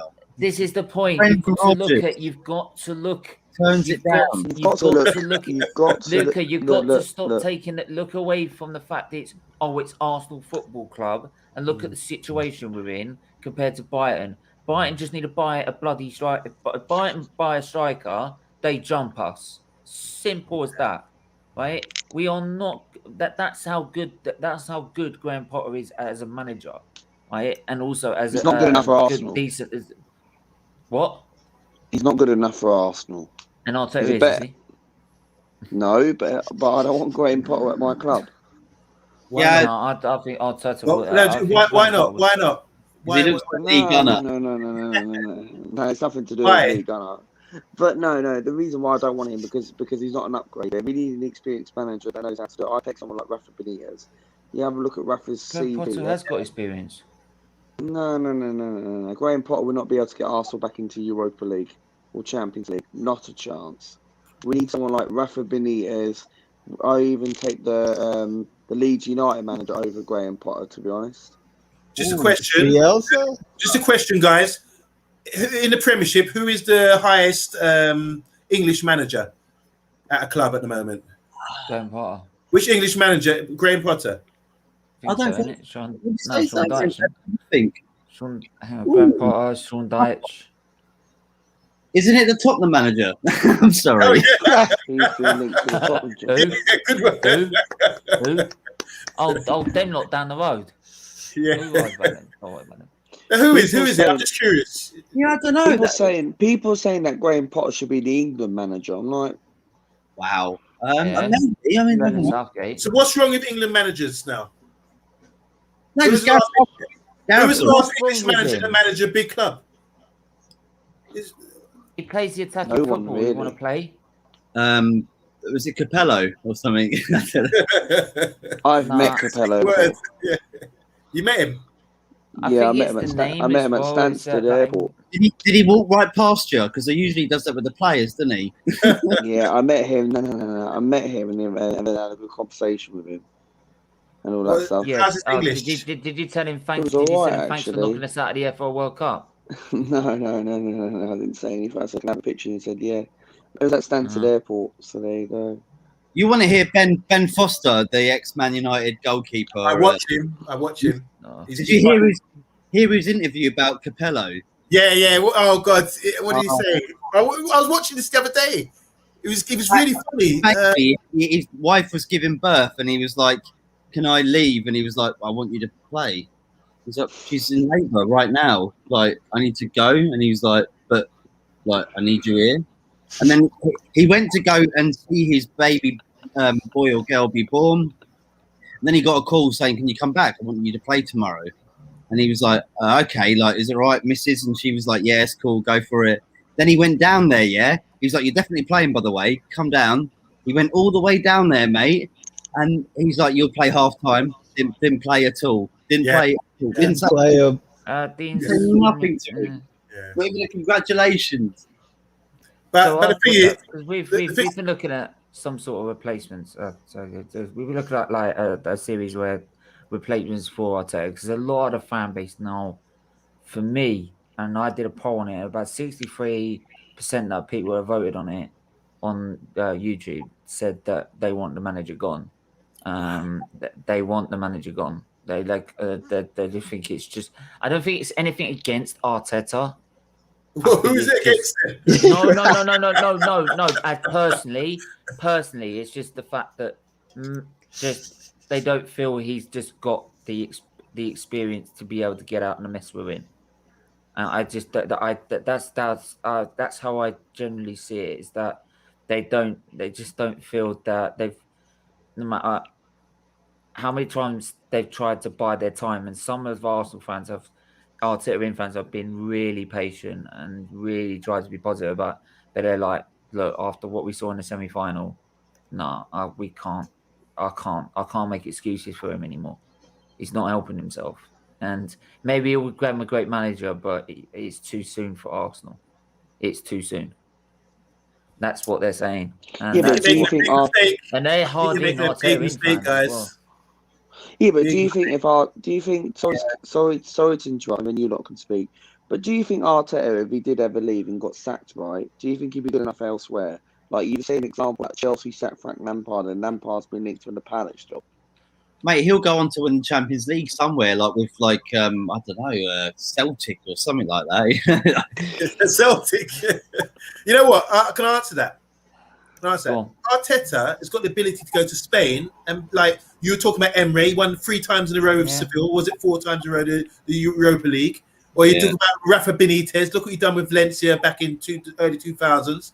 Made them a powerhouse, you know. So when you're respected, it's like a different thing. If he went to Spain, he would be respected. He would implement his formation, because I think it's a bit too technical at the moment. He needs to get the right players in, because he's coming like from a philosophy like Pep, where he's been obviously schooled by Pep. I think if he went to Spain or somewhere like that, where the football's slightly different and more technical, and the players are actually wiser technically, we've got more IQ, he could implement a system of play which will be beautiful to watch, where we all be saying, wow, look at Arteta's new team, in my opinion. Like, for example, you look at Pochettino. To be fair, Pochettino, I didn't want him at Man United, because I'm thinking, well, what's his ID? I don't know what he's got here. He's gone to PSG, and I still don't know what he's got. He's got he's never won any major tournaments or trophies. I see with Arteta, I like to see, like when Louis van Gaal, fantastic. He had a philosophy. I've got his book up here. I read it all the time to understand. Wow, he's got everything in point, and he just sticks with it. Klopp, he's got a philosophy, he sticks with it. Arteta's got a philosophy, he sticks with it. With time, once the players get the players on board, once he gets the players on board, it would work. So sack him. He'd go to Spain and he'd bring up one of these sort of 6, 7, 8th place sides, Villarreal, Real Betis, Seville, whatever, and make them brilliant. Make them Valencia, make them brilliant. Trust me. Based on his style of play. Do you think Arteta will be good enough in Spain though? Because people are gonna get you're gonna get fan base of people who like people have criticized saying, oh, we should never got rid of an IM. We need Arteta was gonna come in, and then I was a bit like that. Case in point. Hindsight. But if Arteta went to Barcelona but wasn't good enough for Arsenal, then our fan base are going to be like, okay, he won something at Barcelona, but why did he not do it at Arsenal then? Is it because the board weren't backing him or something like that? Sorry, go on. I just, not just the board, right? And if the board aren't going to back him, then he might as well just leave because he's not going to get anything. He's proved he's not getting anything. You say that with Emery. Emery only got given 50 million. Wait, but if he's look, and to be fair, he's been backed more than Emery, to be honest, and yet he's still not producing it. So for me, it's not the fact of if he goes and does it at like Seville, why can he do it at Arsenal? I feel it's because it's Arsenal. There's less pressure. If you went to Villarreal, for example, say if he Villarreal or Seville, there's less pressure. There's less pressure than coming to a club like Arsenal, which is the third biggest club in England, right? One of the biggest clubs in Europe, right? It's less pressure. You've got an owner that you probably have an owner that will back you and give you what you need, right? Because let's face it, Kroenke won't give it down, right? That's why, to be honest, that's why he put him in the first place. It's the cheap options. He didn't have to worry about it, right? Otherwise, he would have got someone proper. He would have got a proper manager in. Like Emery. Emery is a proper manager. Before he arrived at Arsenal, look at his record. You would say, wow, this guy's one of the most hottest properties in Europe because he's got a team like Seville and did what he did with them. So he came with great credentials. Yeah, but I think when you say... Let Britt go first. It's sort of kind of like with Lingard. Goes to West Ham. Yeah, looks a total different player. There's a difference between playing and coaching at a big club, and you can't handle all the pressure that comes with it, like Steven was saying, and then go to a smaller club. The players are more free because they have less pressure on them. The manager is a little bit more free and open, and he can stick to his guns. And it's just some people aren't built for the big stage. And just because Arteta would go somewhere else and do really good, it doesn't mean he's a great manager, because to be great, you have to be able to do it at a big club. Lots of really, really good players. And they tried having their go at the big club, fell right on their face, went somewhere else, little lower profile, and they raised their stock again. And that could be Arteta, or he could just be. First of all, completely. What we see him as. I mean, I see that absolutely, and that's what his traffic. I think a lot of the fan base are simply saying we're not saying he hasn't got the potential to be a great manager. We just don't think he can cope with the pressure. We're literally looking at him, and he looks so what he was when he came in, and to how he talks now, it's like two different people. You could tell he is under so much pressure because he also probably knows he ain't going to get backed. Let's be honest, he ain't going to get backed by Kroenke. The only way he's going to get backed is by Daniel Week. And would Daniel Week really keep him in the job? Probably not. Daniel Week is not. Daniel Week ain't going to come in anyway. If he's got the backing of Vieira, Bergkamp, and Henry, I don't think they'll let this continue any longer. To be honest, as much as they'll try and give Arteta the benefit of the doubt, and say, "Mate, you're not experienced enough. Go earn your stripes somewhere else." I think what is positive for me, I've seen Arteta address these issues. So there's issues in the club with certain players. Maybe there's a hierarchy of players and people are given issues. Like Banyang didn't turn up. He was late one day. You're not playing, bro. You know, there's no cutting toenails here. He's not playing that game. So I think it takes time to weed these players out of the club, the bad apples. And I like the way his approach to that, because it looks like he ain't playing. He was a player not so long ago, so he knows. Do you think Arteta, right? He knows he was a player not long ago, so he knows the dynamics of a football team. 11 guys, egos, hierarchy, all that kind of thing. So he knows he have to do it carefully and slowly manage it, and then get these players at the club. So I like his approach, because he's come out and aired some guys sometimes, you know, and really put them out there. So when I'm seeing little things like that, I say, yeah, that's good. Don't be a softie. Really address the situation and be firm, because these guys, it's like managing a class like Daddy Daycare. It's like managing. It's like that. It's like, look at Phil Foden and Greenwood going off doing foolishness. You have to keep on top of these guys. Even Ferguson with Lee Sharp and Ryan Giggs, you have to keep on top of them. Because these guys with so much money and fame and everything else, they end up going out and doing all kinds of madness. So, and that's just like the younger guys. I'm talking about the older guys as well. You know, back chatting. How many people work here and always cussing their boss?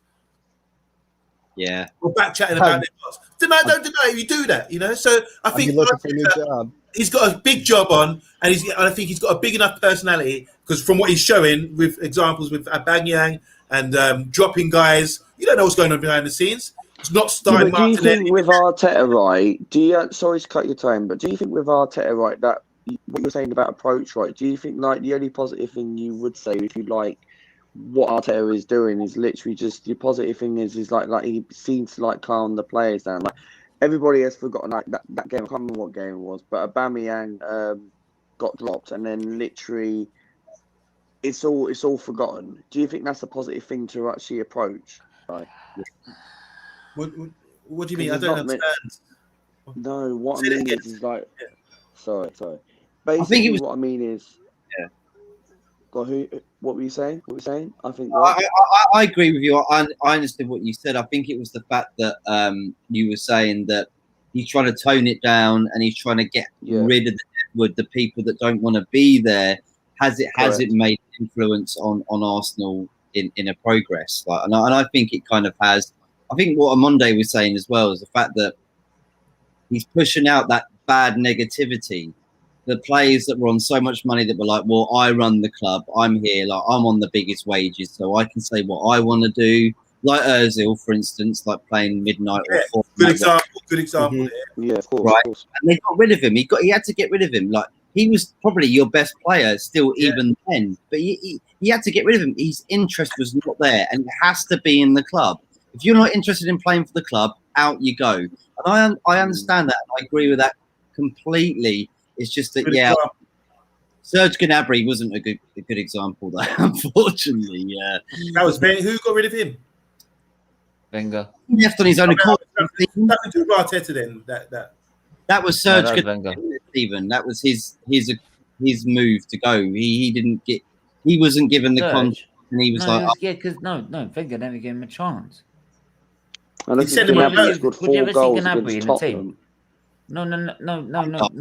No. Before we did that, when he was at Arsenal, when did you ever see him get a chance?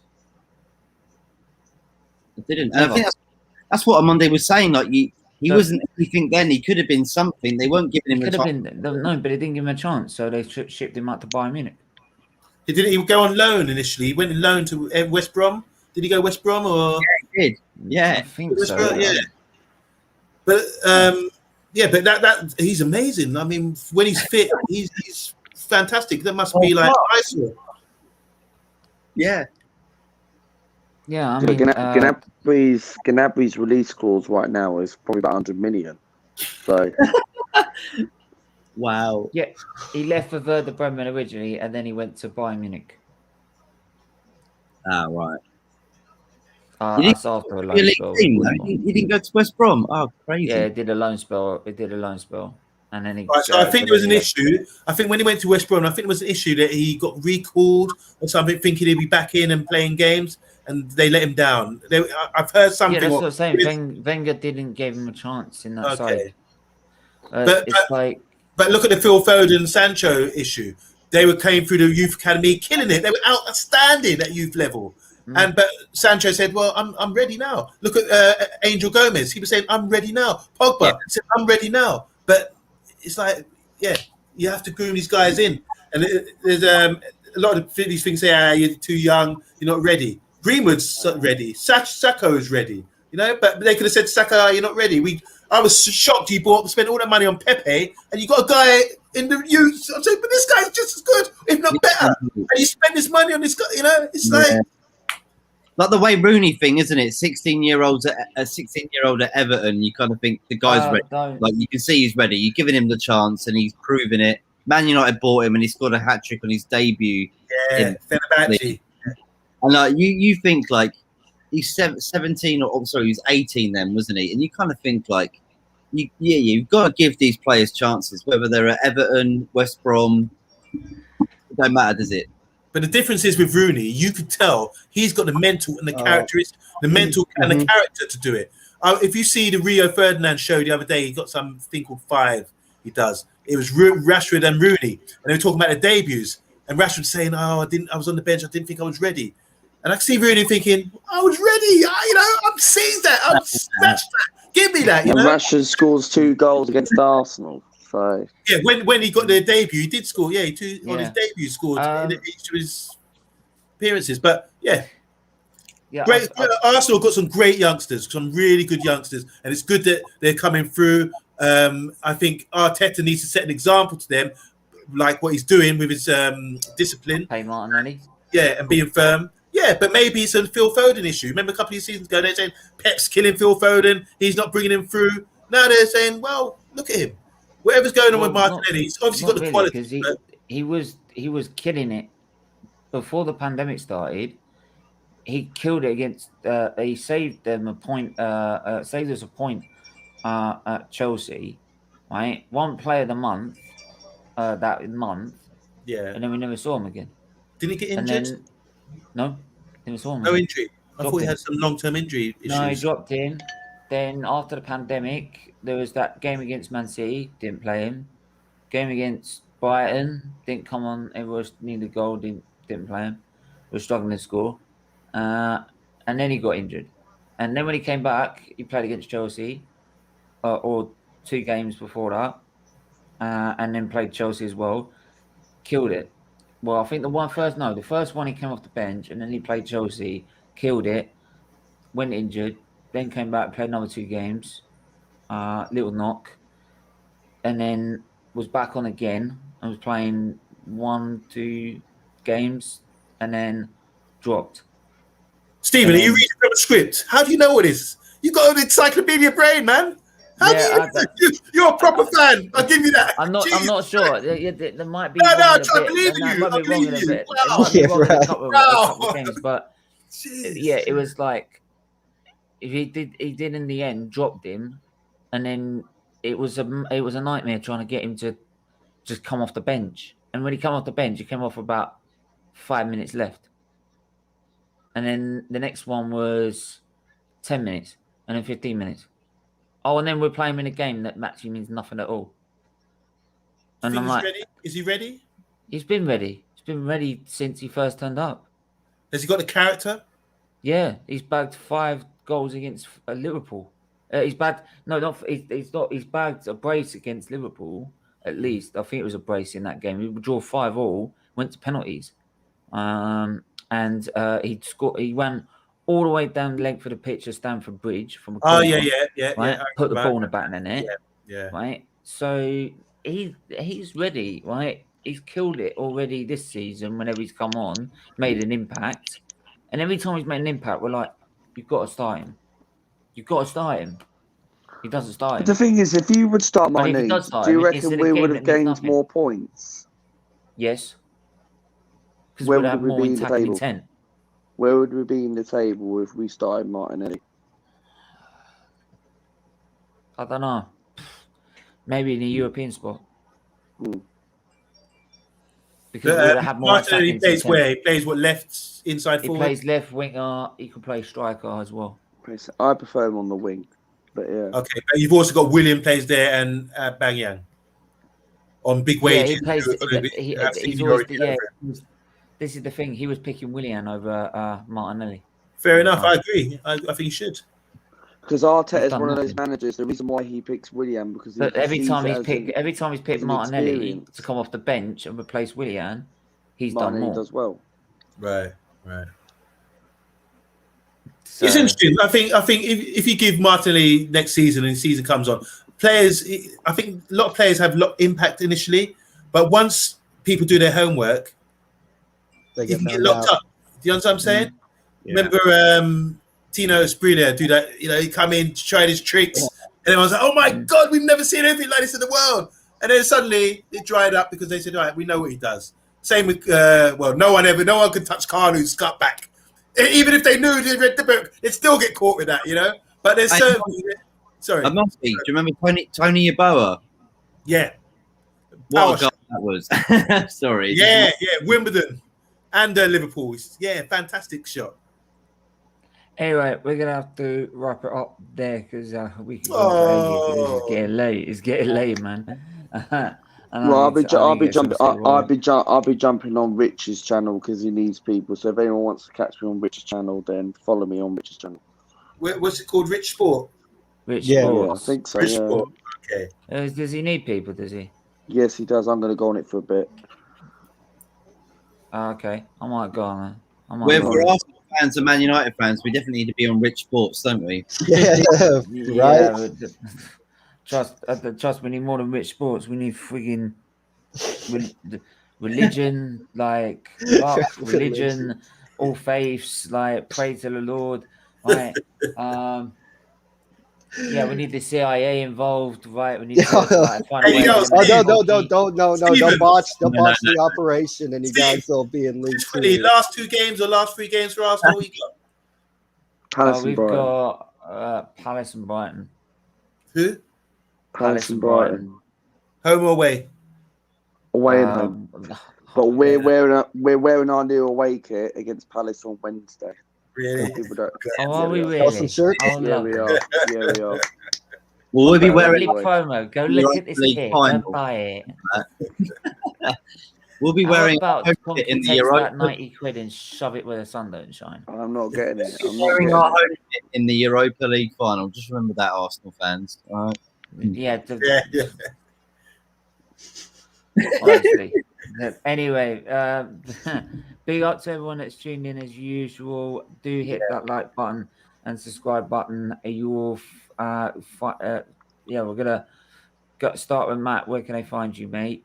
Oh, bloody hell. Everywhere and anywhere. No, thank you so much, everybody, for tuning into Stephen's chat today. It's been brilliant. I've enjoyed it so much. Yeah. Thank you to Monday, Luca, and Brit coming in on that. I think Talk was here as well at some point as well. Yeah, it was. So shout out to Talk to and Miss Melina in the comments as well. Darling, can't wait to see you in July, I think it is, or June. End of July, man. Yeah. But yeah, go subscribe to SFeatleyTV.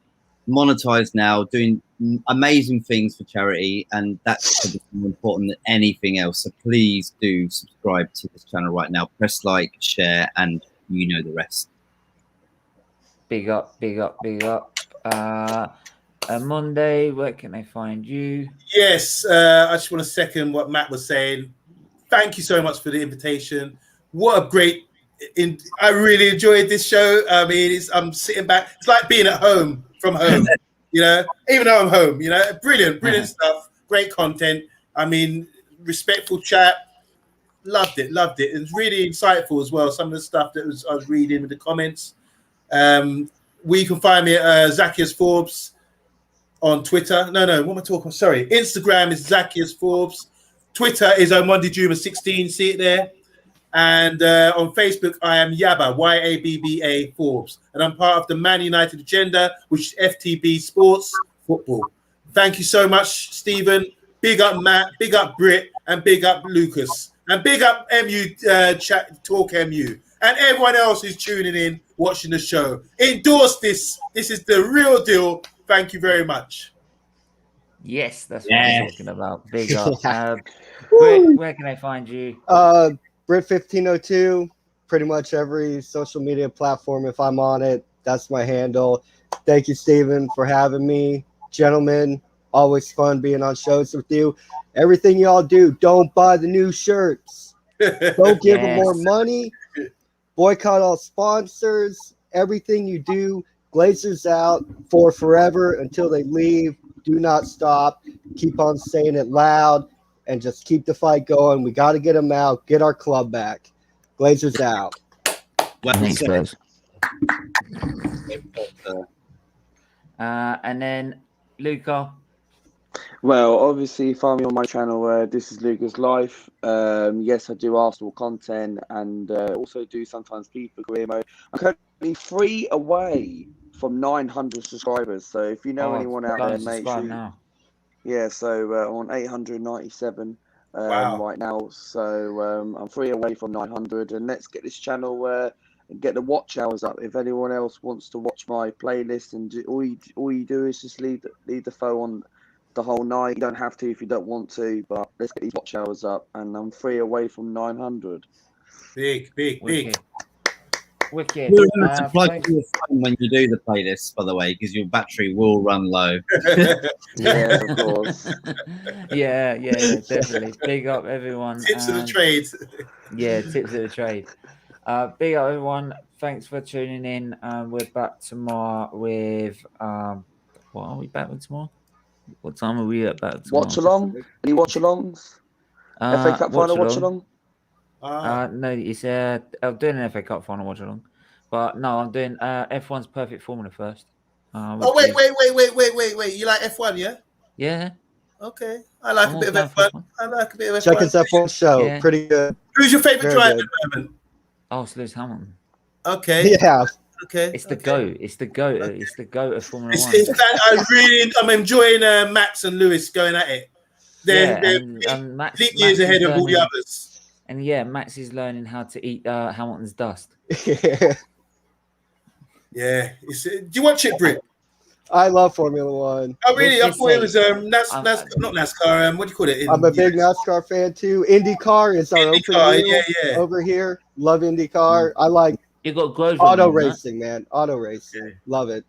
Cars go fast, dude. Who doesn't like that? Brilliant. Steven, hit me up if you're not on F1. I want to see what you're doing with the F1. So anytime, we do previews, reviews, watch-alongs, and extra content and that.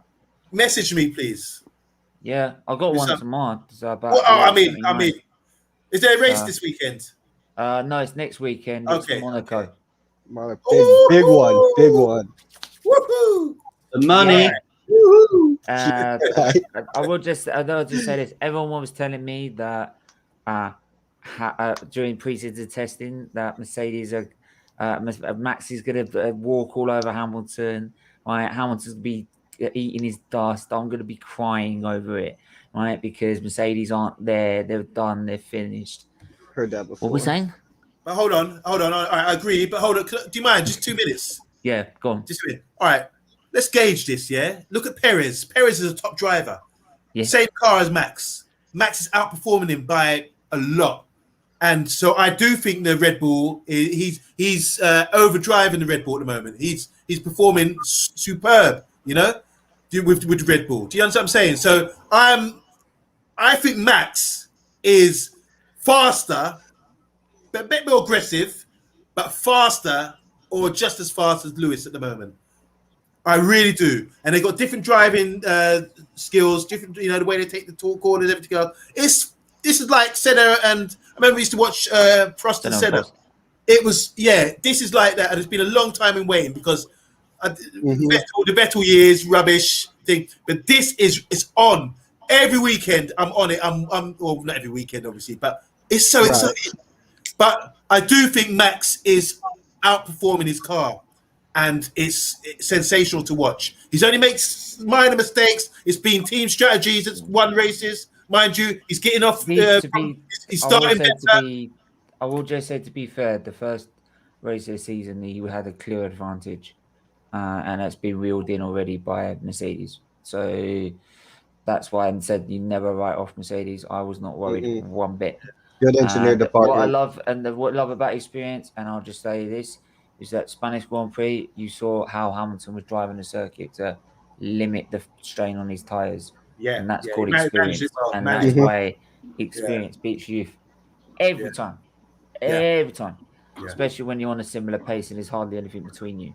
Yeah. So, but big up everyone. Do hit that like button and subscribe button. And we'll be back tomorrow. Until then, take care. Bye everybody. Thank you.